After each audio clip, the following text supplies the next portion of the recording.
Oke. Apakah udah kelihatan? Confirm dulu nih, teman-teman. Udah, suaranya juga Udah, sudah jelas. siap kalau gitu. Oke, terima kasih, Ayu. Oke, saya buka dulu. Assalamualaikum warahmatullahi wabarakatuh. Halo teman-teman semua, selamat datang di Coding Camp hari Senin ya. Jadi kita akan coba menguliti gitu ya. Jadi membahas secara detail seorang front end engineer itu seperti apa gitu ya. Nah, tenang teman-teman, hari ini kita nggak akan ngoding ya. Jadi yang berharap hari ini ngoding gitu, enggak ya teman-teman. Jadi hari ini kita nggak akan coding, tapi lebih ke pengenalan front end itu seperti apa gitu ya, kerjanya seperti apa, terus kira-kira tools yang harus teman-teman kuasai gitu ya. Kalau jadi seorang front end itu apa ya. Nah, jadi nggak akan ada sesi codingnya. Nah, hari ini saya mau ngajak teman-teman ya untuk kenalan sama front end engineer itu seperti apa, sehingga yang akan saya sampaikan hari ini adalah kickstart your career as a front end engineer gitu ya. Jadi memulai karir sebagai seorang front end engineer.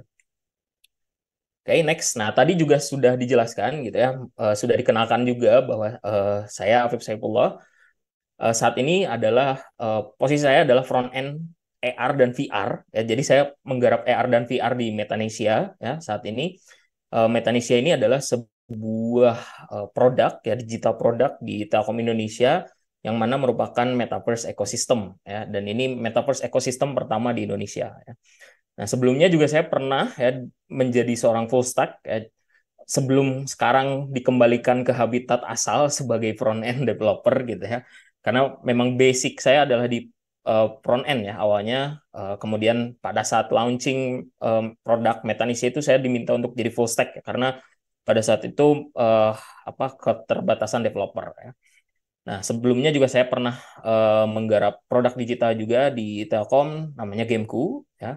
Kemudian juga saya banyak berkecimpung di dunia konten creator gitu ya. Di mana saya bikin konten di YouTube, di TikTok, di Instagram. Teman-teman bisa cari aja nama, kalau di YouTube dan TikTok cari Flip Code Studio ya. Ini kalau di YouTube biasanya best practice programming ya, ngoding ya. Kalau di TikTok itu yang ringan-ringan lah, tips and tricks yang simple gitu ya. Nah, juga selain itu saya juga adalah seorang lulusan terbaik dari Teknik Informatika Universitas Pasundan tahun 2022. Oke, itu sedikit ya untuk perkenalan dari saya. Kita langsung masuk ke materi. Nah, kira-kira hari ini kita mau belajar apa ya? Jadi hari ini kita bakal cari tahu apa itu FE gitu ya. Jadi apa itu front end engineer ya. Kita kenalan lebih jauh dengan profesi ini. Kemudian yang kedua adalah mungkin teman-teman kalau ada front end pasti pasangannya ada back end. Nah, kita lihat bedanya front end dan back end itu apa gitu ya kalau di industri. Nah, kemudian yang ketiga nih, ini yang mungkin teman-teman nanti bisa simak betul-betul gitu ya. Kalau pengen jadi front end itu kira-kira tools dan frameworknya itu harus apa aja yang dikuasai. Ya. Kemudian yang keempat adalah bagaimana seorang front end developer itu berkolaborasi dengan tim development yang lain ya. Tim development yang lain itu bukan cuma back end aja ya. Nanti kita lihat ada apa aja gitu ya. Oke, kita lanjut dulu untuk bahwa front end developer itu adalah bagian dari web development. Yang mana web development ini adalah salah satu bagian kecil dari sebuah keilmuan ya, itu adalah software engineering gitu ya. Jadi ketika kita membahas mengenai software engineering itu sangat luas gitu ya. Sering banget ada yang tanya ke saya, gimana caranya jadi software engineer gitu ya. Nah, mau apa dulu gitu ya? Mau bidangnya mau web, mau mobile, mau embedded system tuh kayak IoT ya, terus mau game, mau AI, ya, desktop, blockchain, dan lain-lain gitu. Nah, jadi harus ditentukan dulu gitu, mau fokusnya di mana. Nah, misalnya kita udah tahu nih software engineering gitu ya, bidang-bidangnya. Oke, saya mau fokusnya di web development. Ternyata web development itu kebagi lagi ya ketika kita membangun sebuah website gitu ya. Ketika kita mendevelop sebuah website, ternyata di dalamnya itu ada timnya. Ada yang dinamakan front end, ada yang dinamakan back end, ada yang dinamakan DevOps, ya, ada yang dinamakan UI UX gitu ya. Kemudian ada juga yang mengelola data ya. Jadi mengolah data, data scientist gitu ya, kemudian ada software architect yang kemudian ada yang mengurusi cloud computing dan lain-lain ya. Banyak banget gitu untuk profesi di bidang web development ya. Jadi sebetulnya mungkin ya mungkin anggapan orang awam gitu kebanyakan menganggap bahwa oh jurusan IT itu ya cuman ya kalau ngoding ya ngoding aja gitu ya. Ternyata enggak gitu. Ternyata banyak banget untuk eh, bidangnya teman-teman ya.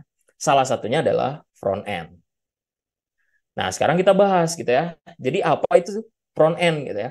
Jadi kalau di dalam sebuah tim ya, front end itu tugasnya adalah mendevelop elemen visual dan interaktif dari sebuah web yang nantinya elemen tersebut berinteraksi langsung dengan pengguna. Ya, jadi mudahnya adalah apa yang muncul di pengguna itulah tugas dari seorang front end, gitu ya. Nah, jadi ini pada umumnya ya kalau kita memilih front end web gitu, karena kan front end itu mungkin bukan cuma web aja ya, tapi ada juga yang mobile gitu ya. Front end mobile ada tuh, jadi khusus untuk front end mobile-nya aja. Ada juga yang saat ini ya front end metaverse tuh ya. Jadi dia memang khusus menggarap front end untuk metaverse misalnya. Tapi secara global biasanya front end itu identik dengan web development. Nah, kalau misalkan di web development sendiri itu merupakan kombinasi ya. Yang harus di developnya itu adalah HTML, CSS, JavaScript di mana HTML sendiri itu menyediakan strukturnya ya. Kemudian CSS itu biasanya untuk styling, tata letak, dan lain-lain ya. Kemudian JavaScript itu menyediakan perilaku dinamis dan interaktivitas. Jadi biar misalnya ketika tombol diklik itu harus ngejalanin fungsi apa. Nah, itu tugasnya JavaScript gitu ya. Jadi kurang lebih itu. Jadi ya yang front end lakukan adalah mengkombinasikan ketiga hal tersebut. Nah, tadi kita udah bahas ada HTML, ada CSS, ada JavaScript. Nah, sekarang skill minimal kalau kita pengen jadi front end developer di industri ya. Ini adalah beberapa skill yang harus dikuasai kalau misalnya kita mau jadi junior gitu ya, junior front end developer. Kenapa? Karena ini adalah core-nya seorang front end ya. Kalau misalnya setelah ini gimana? Ya itu urusan lain gitu ya. Karena nanti makin dalam teman-teman gitu ya, makin ke atas lagi tingkatan teman-teman sebagai seorang front end developer, tentu akan jauh lebih banyak lagi learning curve ya. Learning curve itu jadi hal-hal yang harus teman-teman pelajari gitu ya. Kalau mau jadi level middle misalnya, mau naik ke level senior dan lain-lain. Tapi kita berbicara mengenai skill minimalnya dulu lah ya. Jangan dulu masuk ke middle, jangan dulu masuk ke senior. Pokoknya kita mulai dulu gitu ya sebagai pemula. Nah, ini yang paling penting. Yang pertama adalah Git ya. Jadi Git ini adalah sebuah version control system ya yang bisa dimanfaatkan untuk mengelola file. Ya. Di mana fungsi utamanya itu banyak ya sebetulnya. Nah, tapi minimal ya kita harus bisa nge-create, nge-clone dan memanage repositories. Kemudian selain itu kita juga harus melakukan branching, merging, rebasing. Ya ini standar banget lah kalau kita belajar Git ya. Dan terakhir adalah Git flow. Nah ini nanti kita bahas juga mengenai Git flow ya sedikit bahwa Git flow ini kenapa dia penting? Karena kita kan bekerja nggak cuma seorang ya. Front end developer di tim saya saat ini pun ada beberapa orang, nggak cuma saya aja gitu. Nah, jangankan kita bekerja sama dengan back end dulu, kita bekerja sama sesama front end itu tentu kan perlu diatur. Nah, salah satu cara mengaturnya adalah menggunakan Git ini. Kemudian HTML. Nah, HTML apa aja sih yang kira-kira harus dipelajari? Ada tags, atribut, elemen ya. Ini standar HTML banget. Kemudian mungkin teman-teman juga yang udah pernah belajar HTML ada yang namanya semantik dan non semantik ya. Kemudian yang mungkin ini yang paling penting sekali adalah form validation ya. Karena kan form itu adalah satu titik awal user untuk berinteraksi dengan back end ya, dengan fungsi-fungsi yang ada di dalam aplikasinya ya. Jadi sesuatu yang diinput itu bisa menjadi hal yang fatal buat website kita tentunya. Kemudian ada accessibility, ini juga cukup penting, dan ini bocoran sedikit, accessibility ini sering ditanyain kalau interview ya, terutama technical interview. Ngerti tentang accessibility dari sebuah website nggak? Nah, itu selalu ditanyakan. Kemudian CSS ya. Jadi setelah belajar Git dan HTML masuk ke CSS. CSS sendiri itu basicnya ya, lumayan banyak ya basic CSS tuh. Terus yang paling penting lagi adalah layouting ya. Fungsinya pastinya untuk responsivitas ya. Nah, selain itu juga mungkin ada beberapa framework yang mungkin teman-teman bisa pelajari kayak Bootstrap misalnya atau Tailwind ya. Ini untuk mempermudah proses coding CSS kita. Kemudian JavaScript, nah ini yang cukup lumayan agak banyak ya, karena memang core-nya front end itu kalau menurut saya ada di JavaScript juga gitu, karena memang dia yang bikin si website itu jadi kayak punya otak lah gitu ya. Jadi dia bisa bagaimana website itu menyalurkan data ke back end nantinya, misalnya, terus mengelola formnya gitu ya, dan lain-lain. Nah, yang perlu dipelajari dari JavaScript apa aja? Sebetulnya hampir semua bahasa pemrograman mirip gitu ya. Salah satunya JavaScript juga kan bahasa scripting ya, yang berjalan di browser atau bahasa pemrograman yang berjalan di browser gitu ya. Itu pasti punya variabel dan juga tipe data ya. Kemudian ada yang namanya array, object, kemudian ada operation, operation itu pertambahan, perkalian ya, dan lain-lain. Kemudian ada conditional ya, if else misalnya gitu ya. Terus ada looping, ya, looping itu for, while, do while, dan lain-lain. Kemudian ada function yang harus dipelajari, lalu ada yang namanya DOM ya, atau dokumen objek model. Ini adalah satu hal yang bisa kita manfaatkan untuk memanipulasi HTML. Ya, jadi misalnya pengen nih ketika button diklik, warna backgroundnya jadi warna merah. Nah itu bisa pakai DOM. Gitu. Kemudian ada retrieve data, ya, bagaimana caranya si JavaScript ini bisa ngambil data dari backend nanti. Kemudian ada yang namanya callback, promise, async await. Ya, ini lumayan advance. Ini biasanya digunakan ketika nantinya kita meretrieve data juga. Dan juga sintak-sintak JavaScript terkini, yaitu minimal ada di ES6, ya, karena banyak banget sintak-sintak baru dari JavaScript yang bisa kita manfaatkan untuk mempercepat proses coding kita. Daripada bikin manual, mending pakai fungsi dari JavaScript-nya yang udah dioptimize sama dia. Oke, kemudian yang terakhir ini yang paling minimal adalah framework JavaScript. Kenapa? Karena sekarang di industri itu semuanya pasti pakai framework ya untuk JavaScript-nya, terutama untuk front end gitu. Nah, di sini kalau teman-teman misalnya menggunakan React ya untuk framework-nya, kenapa saya bawa React gitu ya? Sebenarnya React itu bukan framework, tapi dia library ya.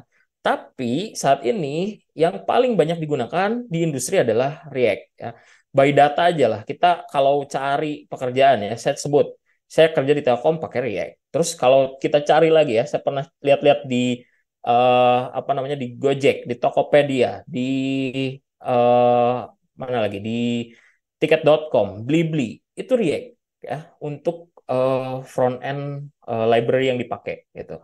Nah, jadi kita pelajari mengenai basic React itu sendiri. Sebetulnya mau framework yang lain juga boleh aja ya. Silakan aja teman-teman misalnya mau belajar Vue ya, mau belajar Svelte ya dan lain-lain. Nah, si React ini karena dia library, dia punya framework namanya Next.js ya. Misalnya Next.js atau framework-framework yang lain dari React juga ada. Nah, itu bisa kita pelajari lagi biar ngoding React-nya makin cepat gitu ya. Kemudian ada optimization. Ya, jadi karena kita pakai framework JavaScript, tentu kita harus lakukan yang namanya optimization. Ya. Kemudian ada testing dan juga deployment. Gitu ya. Jadi memang ketika kita bekerja sebagai seorang front end developer gitu ya. Jadi ya memang kan tujuan kita bikin website adalah bisa diakses oleh orang lain ya. Tentunya website yang bagus itu harus optimal gitu ya. Kemudian kenapa harus di testing? Ya harus terbebas dari bug dong ya. Kalau kita bikin website, nggak mau kan orang-orang akses website kita, tapi tiba-tiba misalnya aja ya dari sisi transaksional gitu, kita beli tiket apa tiket Coldplay gitu ya, misalnya. Terus kita beli, udah dibayar, tiketnya nggak keluar kan, malas banget gitu ya. Misalnya kayak gitu. Kemudian deployment tentu kalau misalkan websitenya pengen diakses sama orang ya kita harus paham mengenai itu. Jadi itu ya skill minimal ya front end developer. ternyata lumayan juga ya. Ini baru minimal ya. Apalagi ke dalamnya gitu. Nah, tadi saya juga pengen mention sedikit. Saya saat ini sebagai front end developer menggarap AR dan VR gitu ya. Itu makin susah lagi teman-teman karena eh mungkin kalau teman-teman di sini nggak ketemu sama yang namanya matematika ya, di, ketika saya ngegarap AR, ngegarap VR, saya ketemu kalkulus, ya kan, geometri, ya itu adalah matematika banget gitu ya. Jadi makin ke dalam itu ada ternyata matematika itu kepake gitu ya. Nah, tadi kita udah belajar mengenai skill apa aja yang dibutuhkan oleh seorang front end developer. Nah, sekarang tugasnya ya, tugas utama dari seorang front end developer itu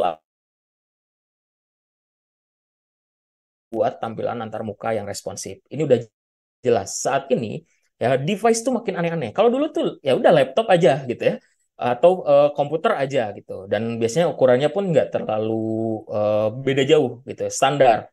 Kalau sekarang kan kita lihat ukuran laptop atau ukuran layar monitor kita itu beda-beda. Ada yang 1080 gitu ya, ada yang 1440 dan lain-lain lah gitu. Itu baru resolusi aja, belum lagi ukuran kadang-kadang ya apa namanya setiap monitor itu pasti juga punya kerapatan yang beda-beda gitu ya. Nah, itu cukup lumayan juga. Belum lagi ada mobile device sekarang. Tiap HP ukuran layarnya beda-beda. Sekarang muncul lagi HP yang bisa dilipat ya.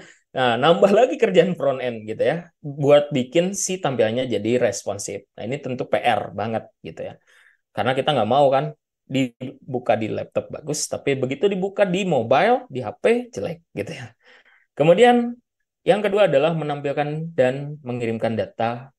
Mungkin ini menampilkan dari back end ya dan mengirimkan data ke back end gitu ya. Jadi ini ada sedikit miss ya.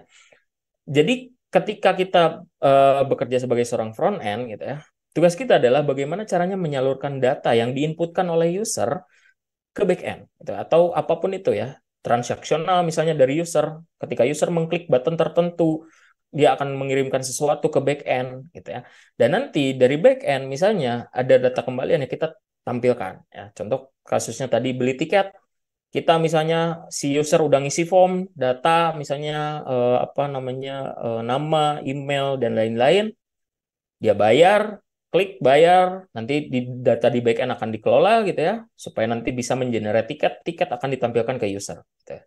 Jadi itu kurang lebih. Dan yang terakhir adalah merancang kebutuhan bersama stakeholder gitu. Karena kenapa? Karena gini teman-teman, ketika kita menggarap sebuah project ya, itu tentu bukan cuma front end aja ya. Yang terlibat di situ banyak banget ya. Ada back end, ada tadi software arsitek, UI, UX, mungkin nanti ada project manager. Nah, kenapa kita harus merancang kebutuhan ya, atau requirement dari aplikasi itu bersama? Karena kalau kita misalnya ya hanya PM aja ya atau project manager aja, dia kan belum tentu ngerti front end-nya seperti apa. Gitu. Jadi semua tim harus terlibat di situ. Gitu. Makanya front end dibutuhkan ketika merancang kebutuhan. Biar nanti aja clear, oh di front end ini bisa loh di-develop. Oh ternyata kalau di front end fitur ini nggak bisa di-develop karena misalnya ada alasan A, B, C, dan lain-lain. Gitu ya. Jadi disitulah pentingnya untuk merancang kebutuhan bersama stakeholder yang lain. Oke, jadi itu ya tugas seorang front end. Ini pada umumnya ya. Tugas yang lain masih banyak ya. Jadi ini secara umum aja. Nah, tadi kita udah tahu gitu ya tugasnya front end itu ngapain. Nah, sekarang bedanya sama back end itu apa gitu ya. Jadi kalau dari main jobnya sendiri ya, kalau front end itu dia merancang tampilan ya. Itu udah pasti merancang tampilan, mengambil input pengguna, terus memodifikasi melalui pengujian ya dan lain-lain. Sebenarnya masih banyak ya, cuman main jobnya itulah. Kemudian ada dari back end sendiri, main jobnya itu adalah mengembangkan aplikasi yang nantinya fungsinya adalah untuk mendukung front end gitu ya. Terus juga dari sisi security gitu, dan juga manajemen konten misalnya karena nanti akan berhubungan dengan database. Ini adalah secara apa namanya dari sisi main jobnya lah ya, secara umum. Kemudian playground, nah ini tempat bermain lah. Jadi kalau front end itu banyak bermainnya di interface gitu ya, interaktivitas, bagaimana button diklik misalnya ya, terus visualisasi gitu. Jadi gimana bikin tampilan yang apa namanya ramah pemula, gitu, ramah pengguna ya, bukan ramah pemula, ramah pengguna, terus juga yang mudah digunakan oleh pengguna gitu ya dan lain-lain. Kemudian dari sisi back end, kalau playground-nya itu banyak bermain dengan data, file system, logic gitu ya. Nah ini memang mungkin dua hal yang cukup bersimpangan ya. Yang satu itu bermainnya visual, yang satu bermainnya di logical gitu ya. Jadi ada otak kiri dan otak kanan lah gitu ya yang bermain di situ. Kemudian isu, nah dari sisi isu terbesar seorang front end tadi responsif ya, banyak banget tipe layar yang bermunculan sekarang gitu. Nah, kalau di back end itu isu terbesarnya ada di data transformation ya. Jadi bagaimana nantinya data disalurkan dari front end ke back end itu kan dikelola oleh back end. Terus dari back end biar nanti optimal datanya di filter dulu, terus nantinya kemudian baru masuk ke database, terus nanti kalau misalkan mau dikasihin lagi ke front end biar optimal kayak gimana, nah itu ya. Jadi challenge-nya di situ kalau back end. Dan juga mungkin ada dari sisi security juga ya, karena tadi kan back end itu main job-nya ada di keamanan juga ya. Gimana caranya supaya logical itu, karena nanti akan berhubungan dengan database gitu ya, data yang disimpan di sebuah tempat, tentu security-nya harus benar-benar kuat banget tuh ya. Nah, dari sisi fungsionalitas, jadi kalau front end itu bagaimana suatu fungsi itu dapat digunakan oleh user. Ya, jadi kalau misalnya kita bikin satu fungsi, contohnya pencarian, gitu ya, tugasnya seorang front end itu memastikan bahwa, nah kalau misalkan back end itu adalah bagaimana suatu fungsi itu dapat berjalan sebagaimana mestinya, gitu ya. Kalau orang nyari, misalnya ya, nyari sepatu, jadi yang dimunculin dari back end datanya adalah sepatu, gitu. Jangan yang dimunculin adalah baju, gitu ya. Jadi itu kurang lebih dari sisi fungsionalitas. Ya ini kurang lebih perbedaannya dari front end dan back end ya. Pokoknya kalau front end itu ya nanti adalah sesuatu hal yang pasti bersinggungan dengan user lah gitu. Nah kalau back end ini tidak bersinggungan dengan user tapi dia nantinya akan menjalankan logical di belakangnya gitu ya supaya nanti bisa mensupport untuk kebutuhan front end. Nah, sekarang gimana caranya untuk melakukan komunikasi antara front end dan juga back end gitu ya. Nah, jadi ini misalnya ya, saya punya front end ya. Jadi apa yang dilihat oleh user ya, di sini tentunya dia akan mengkolek data ya atau mengumpulkan data dari user dan juga menampilkan hasilnya ke user gitu ya. Jadi ini tadi bersinggungan langsung dengan user ya. Dan tentunya dia pakai HTML, CSS, JavaScript ya. Nah, kalau di sisi back end ini yang bawahnya nih ya. Jadi nanti dari front end dia akan merequest. Request ini bisa macam-macam. Request data, request untuk memasukkan data, request untuk mendelete data, mengupdate data dan lain-lain ya. Kemudian nanti dari back end ya atau di dalam web server itu akan tentunya berisi logical dari aplikasi gitu ya. Nanti bisa pakai bahasa pemrogramannya misalnya PHP, JavaScript, Python, Java dan lain-lain ya. Nah, nantinya misalnya dia akan mengakses ke file system atau ke database ya. Nah, terus baru dari situ ya ketika dia sudah misalnya meminta data lah si front end ini ke back end, dia akan ngirimin request tentunya gitu ya. Si back end akan ngecek ke file system dan database, terus dibalikin lagi dalam bentuk respon ke front end, baru ditampilin ke user. Jadi kurang lebih seperti ini ya untuk alurnya gitu. Ini contoh simpelnya aja gitu ya.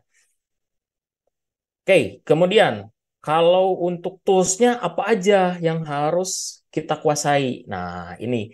Jadi tools dari front end yang pertama yang paling harus kita apa namanya harus kita bisa itu adalah menggunakan kode editor itu ya. Sebetulnya sih fungsi utama dari kode editor itu adalah untuk menulis baris kode tentunya. Nah, kenapa harus ngerti kode editor? Nah, kode editor itu sebetulnya kita udah dikasih sama Microsoft ya kalau misalnya teman-teman pakai Windows gitu ya, itu adalah Notepad. Nah, itu adalah kode editor juga sebetulnya ya. Jadi kita bisa nulis kode juga di situ tinggal save aja misalnya extensionnya .html gitu ya. Nah, itu bisa ya. Tapi kalau ngoding pakai Notepad, kebayang ya. Saya ngebayanginnya aja ngoding React misalnya pakai Notepad itu, waduh, PR-nya luar biasa gitu ya. Makanya salah satu cara kita kalau mau ngodingnya baik gitu ya, ngodingnya cepat ya, dibantuin lah gitu sama sebuah tools ya, silakan kuasai kode editor. Salah satu kode editor yang saat ini paling banyak sekali digunakan adalah ini Visual Studio Code. Ini ada dari Microsoft. Ini gratis ya, jadi kita bisa manfaatkan untuk tools ini.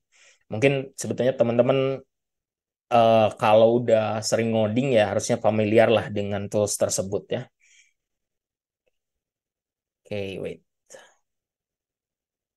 Oke, next. Kita lanjut. Nah, tadi ya kita kalau mau bikin front end, ya terutama website, toolsnya apa? Ya, itu udah HTML, CSS, JavaScript. Ini yang paling penting gitu ya. Karena dia adalah penyusun utama dari sebuah website gitu. Kalau misalkan nggak ada HTML, apakah bisa hanya HTML dan CSS gitu ya, tanpa JavaScript? Bisa. Ya.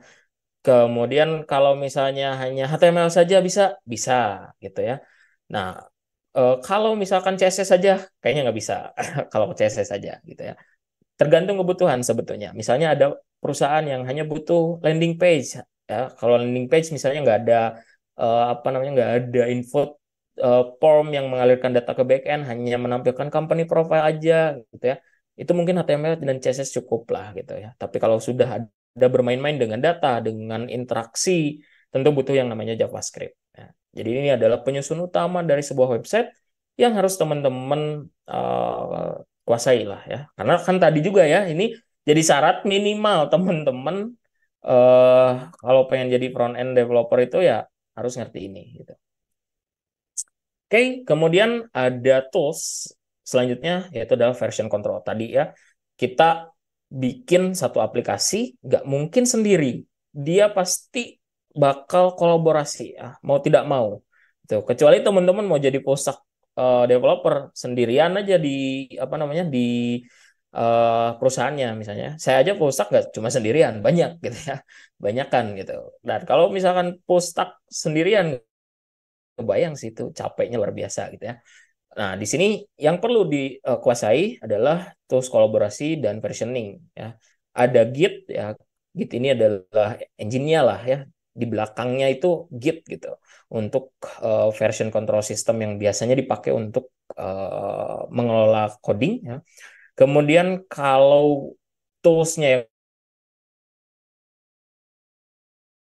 GitHub ya, ini adalah satu tools yang bisa kita manfaatkan untuk menyimpan source code kita, berbagi source code ke orang lain itu melalui GitHub gitu. Apakah bisa hanya menggunakan Git aja? Kalau mau kolaborasi nggak mungkin kalau pakai Git aja gitu. Pasti harus ada yang berbasis cloud-nya, misalnya GitHub atau tools yang lain, misalnya GitLab ya, dan lain-lain lah. Ada Bitbucket ya, macam-macam lah gitu. Cuman memang base-nya atau belakangnya adalah Git gitu. Jadi itu. Kemudian tools berikutnya, nah ini CSS Framework ya. CSS Framework itu fungsinya adalah untuk mempermudah dan mempercepat proses development CSS. Ya. Kalau kita pakai CSS vanilla bisa aja gitu ya. Cuman kalau di industri itu kebutuhannya lumayan tuh. Dia fase development tuh cepat gitu. Daripada misalnya kita kalau nggak mau repot ya, ya udah pakai Bootstrap atau Tailwind aja. Tapi kalau di industri kebanyakan pakainya Tailwind. Kenapa? Karena dia lebih customizable, gitu ya. Kalau saya sendiri karena saya sekarang pegangnya AR dan VR ya, menggunakan CSS framework tidak cocok. Kenapa? Karena banyak sekali customisasi yang memang ya sebenarnya nggak terlalu butuh-butuh amat fungsi-fungsi dari frameworknya, justru butuh eh, apa namanya CSS fungsi yang lain gitu, sehingga bisa pakai CSS preprocessor ya, kayak misalnya SCSS, SAS dan lain-lain lah gitu ya. Biar sebetulnya itu juga untuk mempermudah kita aja ya menggunakan SAS. Sebetulnya kan belakangnya sama-sama CSS juga ya. Nah ini kalau front end itu selalu pasti ya, mau frameworknya itu React, mau frameworknya itu sorry library React atau frameworknya Next.js, kemudian mau pakai Vue, mau pakai Angular, mau pakai apapun, pasti butuh kedua hal ini, yaitu adalah Node.js dan NPM. Node.js sendiri adalah runtime engine ya, sesuatu hal yang bisa menjalankan React di sisi server itu adalah si Node.js ini gitu ya. bisa menjalankan JavaScript di sisi server ya si Node.js ini gitu. Nah, kalau npm ini adalah package manager ya, di mana fungsinya untuk menginstal package-package yang nanti dibutuhkan ketika kita ngoding gitu. Bahkan kalau kita mau pakai Next.js misalnya, itu kita harus punya Node.js tentunya untuk menjalankan Next.js-nya, dan juga kita harus punya npm buat install Next.js-nya gitu ya. Kalau React mungkin aja bisa tanpa Node.js dan npm ya, dijalankan melalui CDN ya. Nah, itu tapi tidak direkomendasikan. Kenapa? Tanggung banget. Ngapain pakai React kalau masih pakai CDN kayak gitu ya. Nah, jadi ini runtime engine dan package manager. Kalau ini sebetulnya tidak harus dikuasai, tapi teman-teman tahu cara pakainya gitu ya. Dan ini hanya perlu teman-teman install aja. Nah, ini tadi kemudian ya, ini ada library dan framework. Tadi saya merekomendasikan menggunakan React, dan itu adalah library-nya, dan juga framework-nya adalah Next.js ya. Kalau tadi framework JavaScript, framework CSS itu untuk mempermudah dan mempercepat proses development CSS. Kalau ini ya karena dia memang framework-nya JavaScript ya, atau library-nya JavaScript, tentu untuk mempermudah dan mempercepat proses development JavaScript.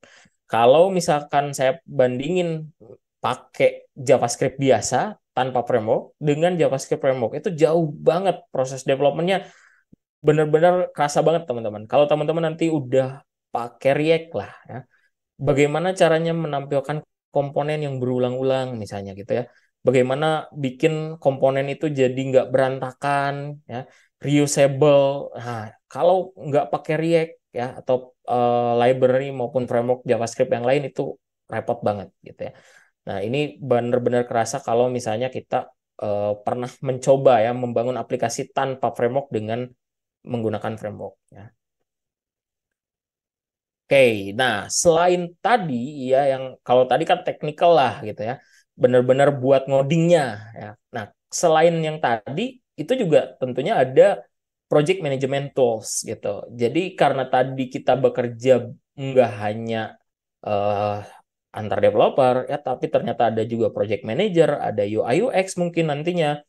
Itu kita juga butuh ya, itu adalah untuk memanage project kita. Nah, untuk memanage project itu biasanya ya fungsi utamanya adalah untuk tracking task lah gitu di dalam sebuah project ya. Ada Notion contohnya di sini, ada Jira, ada Trello ya. Notion ini bisa dipakai gratis, Trello juga bisa dipakai gratis, Jira juga ada yang versi gratisannya. Kalau teman-teman mau belajar, ya mau pelajari, silakan ya. Simple aja teman-teman, misalnya untuk bikin to-do list hari ini teman-teman mau ngapain, mau kuliah misalnya, mau belajar HTML, mau ngulik UI UX misalnya, masukin ke Notion, ke Jira, terus kalau udah geserin kartnya nanti misalnya dari to-do ke done gitu ya, dan seterusnya lah gitu. Jadi ini untuk melatih lah, melatih memanage minimal ya, jangan masuk dulu ke project lah. Kegiatan teman-teman sehari-hari juga bisa pakai ini gitu ya. Tuh. Jadi salah satu tools yang membantu kita ketika melakukan manajemen produk. Nah, ini kita udah ngebahas mengenai mana sih proses kolaborasinya gitu ya. Nah, kita jangan dulu masuk ke antar stream ya. Jadi misalnya antara front end dan back end. Kalau front end dan back end kurang lebih tadi lah kolaborasinya ya. Saya jelasin pas di awal tadi ya flow-nya. Nah, kalau misalnya antar front end aja dulu gitu ya. Nah, mungkin teman-teman tadi udah dengar juga ada yang namanya Git flow gitu ya. Jadi di dalam sebuah project front end itu mungkin lebih dari satu orang untuk melakukan codingnya gitu ya. Untuk bikin fitur atau bikin aplikasi yang utuh itu tentunya digarap oleh beberapa orang. Nah, untuk memudahkannya itu kita perlu Git flow ya. Git flow ini adalah alur yang bisa kita manfaatkan untuk mengatur ya bagaimana suatu codingan itu harus di apa namanya, di commit ya, dikelola seperti sedemikian rupa supaya nantinya tidak ada yang namanya konflik, tidak ada yang namanya codingan kita hilang ya. Misalnya kan kita ngerjain tugas ya, misalnya saya disuruh bikin fitur search, teman saya disuruh bikin fitur filter tiba-tiba ada perubahan itu langsung muncul di tampilan usernya gitu ya. Terus juga misalnya ada hotfix ya kalau ini ngebenerin bug misalnya, terus ada fitur yang mau dirilis ya, terus ada fitur yang mau di develop gitu ya. Mungkin ketika mendevelop itu ada percabangan yang lain ya, ada fitur-fitur yang lain juga di dalam proses development itu. Nah, itu semua diatur di sini gitu ya. Jadi tidak sembarangan lah. Tapi juga setiap perusahaan itu punya standarisasinya masing-masing ya. Beda-beda lah terkait dengan implementasi Gitflow itu di sebuah perusahaan. Nah, kalau tapi biasanya ya mirip-mirip gitu ya. Berbeda tapi mirip-mirip lah gitu. Kalau teman-teman misalnya pernah mempelajari satu Gitflow di sebuah perusahaan, nanti ketika misalnya teman-teman sudah tidak di perusahaan itu lagi, pindah ke perusahaan yang lain, harusnya teman-teman nggak akan terlalu kaget lah gitu dengan Gitflow yang ada. Ya. Jadi itu Gitflow perlu sekali dipelajari ya ketika kita berkolaborasi antar front end gitu. Nah, tadi antar front end. Nah, kalau sekarang melibatkan semua tim nih. Ada back end, ada front end, ada UI UX-nya, ada project manager, ada software architect dan lain-lain. Ya. Di dalam sebuah project tentu role-role tersebut sudah lazim lah ya, pasti ada gitu. Kalau kita bekerja di sebuah apa namanya project. Nah, untuk mengelolanya gimana ya? Tadi menggunakan tools-nya Jira, Notion, atau Trello. Nah, cara mengelolanya ada ya, salah satunya adalah menggunakan Scrum. Scrum ini adalah sebuah kerangka kerja manajemen ya. Jadi manajemen framework lah, framework untuk memanage sebuah project ya, berbasis agile ya. Jadi mungkin teman-teman yang pernah mendengar kata agile, agile itu adalah salah satu juga apa ya?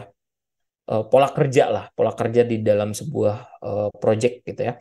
Yang mana biasanya Scrum ini digunakan tim untuk melakukan pengaturan secara mandiri dan bekerja menuju tujuan bersama gitu ya. Jadi uh, tujuannya adalah ketika teman-teman bekerja misalnya ya nanti setelah selesai dilakukan planning ya, nanti teman-teman kan kerjanya masing-masing gitu, bekerja secara mandiri, tapi kan tujuannya bersama, punya tujuan yang sama gitu dengan uh, tim yang lain ya, yaitu adalah untuk supaya proyeknya selesai. Misalnya target di minggu ini adalah menyelesaikan fitur pencarian ya. Targetnya sama, tapi nanti pekerjaannya mandiri-mandiri gitu ya. Ada yang mendesain UI UX-nya, kita sebagai front end yang mengimplementasikan UI dan mengalirkan data ke back end dan menampilkan hasil pencariannya. Misalnya kemudian back end membuat fungsi untuk pencarian itu sendiri dan lain-lain gitu ya. Jadi tugasnya sih mandiri tapi tujuannya sama gitu ya. Nah, di mana Scrum menjelaskan serangkaian pertemuan-pertemuan itu ada misalnya meeting apa. Nah, itu ada di Scrum ya. Terus alat yang dipakai apa, terus peranan juga kita sebagai tim di dalam proyek tersebut untuk pelaksanaan proyek yang secara efektif itu seperti apa, secara efisien itu seperti apa gitu ya. Nah, kurang lebih ini jadi ini karena dia general Scrum itu pasti teman-teman kalau cari pun mirip-mirip lah modelnya kayak gini. Jadi ada project vision dulu. Project vision itu kira-kira nih kita tuh mau ngerjain apa sih gitu ya. Terus si project manager nanti kemudian akan melakukan yang namanya planning ya. Jadi dia menyiapkan planning lah gitu ya. Dan planningnya nanti dilakukan oleh bareng-bareng gitu ya. Semua tim kira-kira fitur ini mau dikerjain hari apa sprint ini atau misalnya mau dikerjain sprint depan ya. Nah, kemudian setelah dilakukan planning akan dilakukan kalau front end yang ngoding berarti kalau UI UX bikin UI design ya. Setelah kita melakukan implementation itu setiap hari akan dicek ada yang namanya daily scrum gitu ya. Jadi kita meeting, kita ngerjain apa, ada kendala apa hari ini, kemudian nextnya mau ngerjain apa gitu ya. Itu ada yang namanya daily scrum. Jadi report harian lah gitu.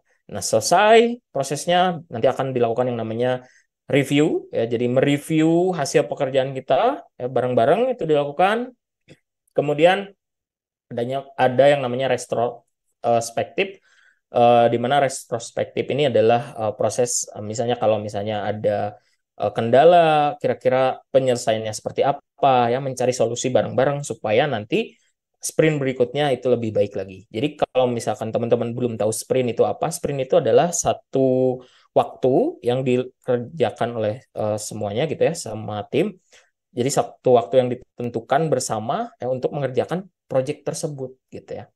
Sprint itu. Jadi satu sprint itu misalnya 1 minggu ya atau 2 minggu ya itu tergantung dari kesepakatan bersama dari timnya. Ya ini sedikit aja ya tentang Agile dan Scrum gitu. Nah, front end harus ngerti ini gitu ya. Kalau kita mau kerja di industri, ya mau tidak mau harus memahami mengenai Agile dan Scrum karena kebanyakan pakai metode ini ya. Terutama di perusahaan-perusahaan yang sudah besar ya, yang pasti mereka akan mendevelop fitur setiap saat gitu ya. Nah, dan aplikasinya update terus, nah, tentu butuh Scrum. Dan nanti setelah selesai baru dilakukan yang namanya deployment dan fasenya berulang lagi ya dari mulai planning lagi, implementation lagi, review, retrospektif, baru nanti mungkin deployment, planning lagi dan seterusnya gitu ya. Nah, kurang lebih kayak gini. Kalau misalnya kita gambarin gitu ya, proses yang tadi mungkin agak bingung nih, nggak kegambar gitu ya. Prosesnya tuh kayak gimana? Nah, kalau di dalam sebuah sprint ya, ini tadi ya, ada release planning dan project vision. Itu biasanya dilakukan oleh project manager. Nah, ini create backlog. Create backlog ini adalah uh, nanti si project manager akan membuat pekerjaan-pekerjaan apa aja yang harus diselesaikan ya di dalam satu sprint. Ya. Kemudian ada yang namanya sprint planning tadi. Sprint planning ini dilakukan oleh semuanya gitu. Jadi bukan cuman project manager aja, tapi back end, front end, UI, UX, QA ya. Atau nanti ada software arsitek ikutan juga. Nah, ini ditentukan nanti misalnya saya sebagai front end sanggup mengerjakan fitur searching aja sprint ini. Ya sudah gitu. Karena dia sanggupnya hanya mengerjakan fitur searching, maka disepakati oke, okay, sprint ini kita hanya mengerjakan fitur searching aja gitu. Jadi itu ada di planning. Setelah planning masuk ke fase tadi implementation. Nah, implementation itu ada yang di garis-garis warna abu ini ya di dalam sini. Jadi kalau tadi kita cuman melihatnya sekilas seperti ini gitu ya, dari planning terus implementation. Nah, kalau kita masuk ke dalamnya, nah ini prosesnya gitu ya. Jadi biasanya nantinya ada UI UX ya, itu akan melakukan desain. Ya, jadi bikin desain, kemudian nanti kalau misalnya desainnya sudah selesai, dia akan di-approve ya oleh PM ya, atau disetujui ini desainnya udah oke atau belum gitu. Kalau belum oke, si UI UX akan ngedesain lagi gitu. Baru nanti di-approve lagi sama si PM-nya sampai nanti selesai. Nah, lalu back end itu paralel barengan dia akan mendevelop API. Ya, API ini ya back end-nya lah gitu ya. Back end dari sebuah aplikasi yang nanti bisa dimanfaatkan oleh front end. Nah, nanti dia akan melakukan testing apakah sudah sesuai gitu ya untuk fiturnya yang apa namanya yang didevelop oleh si backend ini ya, si QA nanti akan melakukan testing. Kalau masih belum, nanti bakal diminta backendnya untuk benerin lagi ya dan seterusnya sampai nanti selesai gitu ya. Tidak ada yang miss lah atau tidak sesuai dengan kriteria yang dibutuhkan. Nah, front end ya selagi nungguin UI dan back end-nya, dia akan mendevelop dulu misalnya hanya dalam bentuk kerangkanya aja ya atau persiapan misalnya nanti fungsi-fungsi yang berhubungan untuk mengambil data di back end tapi bisa diselesaikan dulu front end-nya. Nah, itu diberesin dulu front end-nya misalnya gitu ya, fungsi-fungsi tersebut. Nah, baru nanti setelah selesai ya, ketiganya ini front end masih punya pekerjaan lagi yaitu adalah mengimplementasikan UI dan juga API ya dari back end. Ya, jadi ini memang PR.